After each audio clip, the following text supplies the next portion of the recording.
يا أهلا وسهلا فيكم متابعينا الكرام في قناة تيكي تاكا سبورت في هذا الفيديو الجديد، والذي فيه نحمل لكم خبر سار للجماهير الجزائرية، وذلك بنقل لمباراة الجزائر أمام الأرجنتين في قناتين ستكون مجانيتين، وأيضا 3 قنوات ولكنها مشفرة. طبعا سوف نعرضها لكم في هذا الفيديو.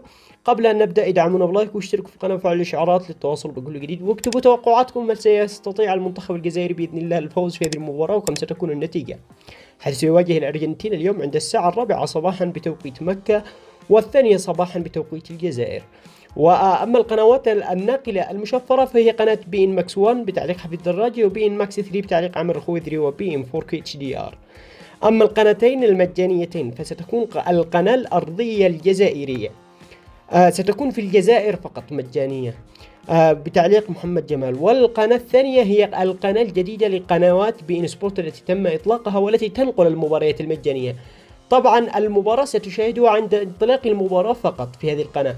ما عليك سوى البحث عن في السيرفر عن هذا التردد الذي يظهر أمامك عن القناة، وإن شاء الله ستتمكن من مشاهدة المباراة، ونتمنى ذلك. ونتمنى التوفيق للمنتخب الجزائري أيضا، وتحقيق نتيجة إيجابية أمام الأرجنتين بطل هذه النسخة. دمتم بأمان الله.